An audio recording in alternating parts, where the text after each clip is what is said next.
Welcome. Today's Star Trek episode to review is When the Booges Break. Booges, right in there. That's Boughs. Alright, so it's Bows instead. We are going to start with 100 points and take 1 point away for each error and make snarky comments along the way and see what's left. 400 years in the future, 8-year-olds will be taught calculus. No wonder he ran. Also, everyone is singular, they is plural, and that's bad English. What kind of a dad is he? The first point is lost for a tripod in the turbolift. -1 point for a single set of doors on the turbolifts, and -1 point for a tear in the carpet. So the planet is leaving a trail of electronic breadcrumbs. Didn't this happen in a fairy tale a long time ago?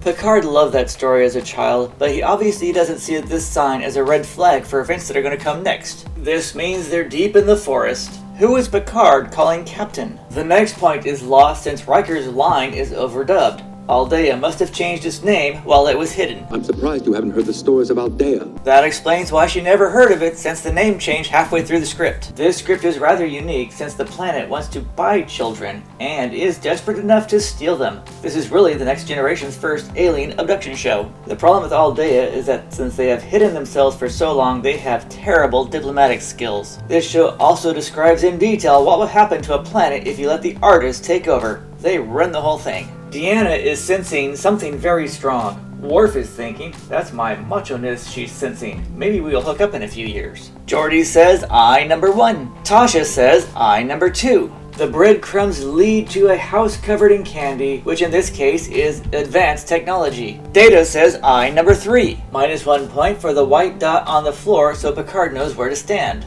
Looks like Rochella forgot to turn her camera on. Rochella says, welcome to Aldea. Picard is so blown away by her beauty, he doesn't know what to say. Then he says, we come in peace. Isn't that what Captain Georgiou said that got them in the war with the Klingons? Oh look, more white dots so Rochella and Radu know where to land. Whenever someone says this, you know trouble's coming. Picard now thinks he's Radu. They show sensitivity to bright light. Also, this was made in the 1980s. If this was made today, and you saw those boxes on their arms, you might think they were also diabetic. These four are standing here to block the reflections off the console behind them. They bring a gift of plastic flowers. The Fab Four don't look happy at all, do they? Deanna warns them of the danger while Tasha poses as Peter Pan. Is this the only time where you see all three women together? -1 point for another cut in the carpet. -1 point for the shadows going in 4 directions at once. Not asking before you transport people is a red flag. Something's wrong here. The theory of cloaking is simple, but it takes so much power you wouldn't be able to hide the power source. The Aldeans figured out how to do it, but it comes at a fatal price. So I will take 1 point for it being impossible, since it would also bend light away from the planet, so they would freeze to death in darkness. Picard wants to know what Data reads. Data says, I number 4. While Wesley is being scanned, I'm going to take a point since he doesn't have a communicator. He is on the bridge and on duty after all. When Worf made this comment, they should have flown to a safe distance, separated the saucer, and flown back, but they didn't, so -1 point. The away team is offered food, just like the old witch did in Hansel and Gretel. Deanna thinks he's the third baseman. Now let feel his name. Why? Riker sings his favorite Cyndi Lauper song. Radu says, enough with those stupid references, we want to buy your children. Rochella is about 25 years old here. Why did they wait so long? Or have they stolen children before and we just didn't know about it? Dr. Crusher is thinking, if I solve their problem, I can write a book and be a millionaire in a world that claims they don't use money anymore. Rochella says, we tried that, but all the other kids we stole have now died and we need to experiment on new ones. -1 point for Troy suggesting they try human trafficking with another race. Dr. Crusher says the kids are not for sale. Rochella says, we sympathize with your situation, but we're going to take him anyways. Radu now thinks he's Regis Philbin. Look closely, they were sitting, now they are standing, so -1 point. There goes Wesley.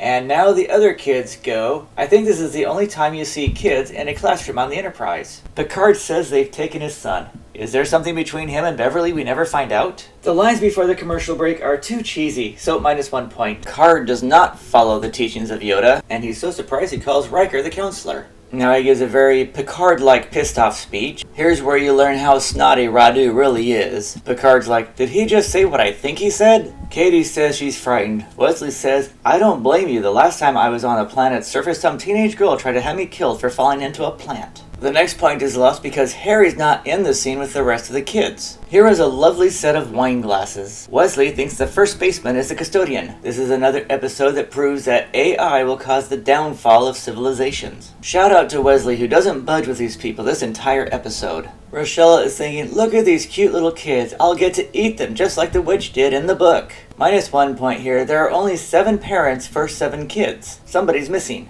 Dr. Crusher is speaking for Captain Picard. That's sexist. And I'm sure her little suck-it-up speech didn't help them at all. Picard has the leave no child behind policy. Now Rochella quotes Darth Vader.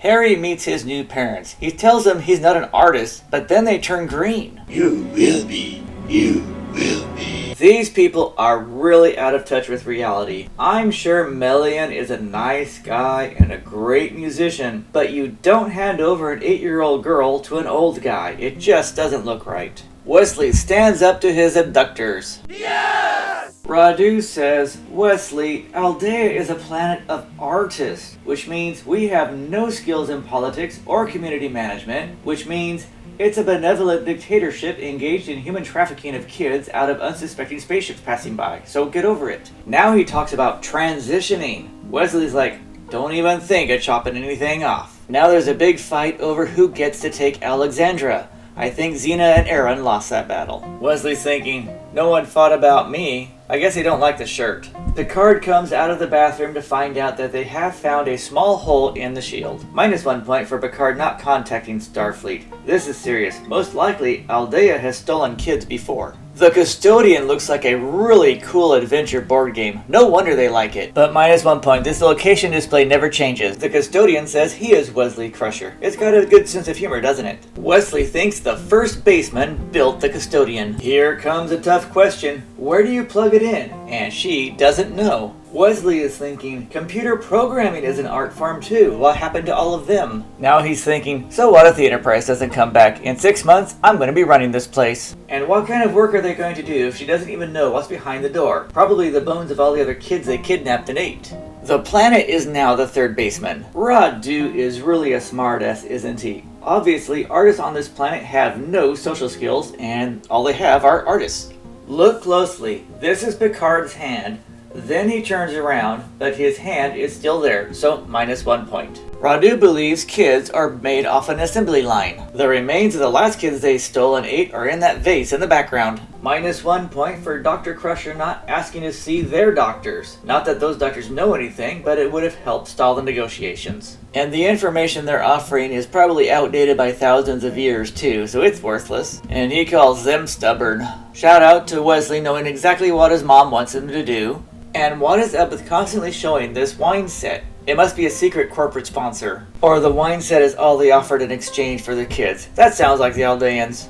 Look closely. This side is red alert, this side is yellow. -1 point, and there are black pieces of paper on the console, so -1 more point. Jordy says I number 5. Ay, ay, ay, ay, ay. My guess is this is an empty threat. Katie learns to make music with a Simon game, and it sounds just like the Traveler's theme.